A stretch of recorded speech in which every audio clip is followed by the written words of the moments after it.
인간이란 어떤 존재일까? 맹자는 인간다움의 본성으로 네 가지 단서인 사단을 강조하였습니다.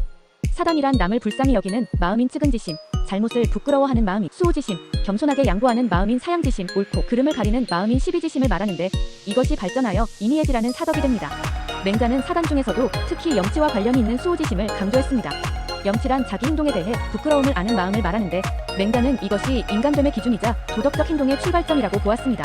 해서 맹자는 이렇게 주장합니다. 무수호기 신비이냐? 부끄러워하는 마음이 없으면 인간이 아니다. 염치를 모르면 인간이 아니라 금수, 즉 짐승에 불과하다는 것입니다. 염치를 모르는 사람, 다시 말해 모렴치한 사람은 인간으로서 자격이 없다는 말에는 대부분 동의하실 것입니다. 그런데 한편으로는 우리 인간이 염치를 논할 자격이 있는지 의구심이 들기도 합니다. 개개인에 따라 정도의 차이는 있겠지만 인간은 종 차원에서 보면 부끄러움을 모르는 경우도 적지 않은 것 같습니다. 예컨대 고대 그리스 철학자 프로타고라스는 이런 주장을 했습니다. 인간은 만물의 척도다. 인간이 세상에 있는 모든 사물에 대해 최종 가치 판단을 내리는 기준이라고 주장하는 셈입니다. 게다가 흔히 인간을 만물의 영장 즉 영묘한 힘을 가진 만물의 우두머리라고 표현하기도 합니다. 그 때문인지 철학자 프랜시스 베이컨은 이런 말까지 하였습니다. 자연을 노예로 만들어 인간에게 봉사하도록 만들어야 한다.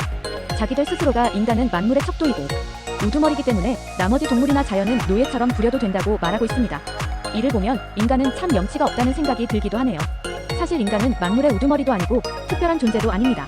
그냥 자연의 일부일 뿐입니다. 미국의 천문학자 칼 세이건은 창백한 푸른 점에서 인간이 살고 있는 지구를 다음과 같이 묘사했습니다. 멀리서 보면 지구는 아무런 관심도 끌지 못할 것이다. 우리 행성은 우주의 어둠에 크게 둘러싸인 외로운 티끌 하나에 지나지 않는다. 우리에게 엄청난 세계처럼 보이는 지구조차 우주의 관점에서 보면 티끌 하나 정도에 불과하다는 것입니다. 나아가 그는 그 티끌 위에서 살아가는 인간에 대해 다음과 같이 묘사했습니다. 인류 역사에서 장군과 황제들이 이 작은 점의 한 귀퉁이를 아주 잠깐 지배하려고 흐르게 했던 유혈의 강을 생각해보라. 또 이 작은 점 어느 한 구석의 주민들이 거의 구별할 수 없는 다른 한 구석 주민들에게 저지른 잔인한 행위를 그들은 얼마나 자주 서로 오해했고 서로 죽이려고 얼마나 날뛰었고 얼마나 지독하게 서로를 미워했는지 생각해보라.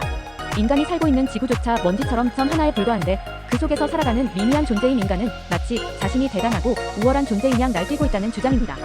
프랑스 철학가 미셸 푸코는 말과 사물이라는 책의 마지막 문장에서 인간의 역사와 운명에 대해 언급하고 있는데 그는 다음과 같이 적었습니다. 사유의 고고학이 분명히 보여주듯이 인간은 최근의 시대에 발견된 형상이다. 그리고 아마 종말이 가까운 발견물일 것이다.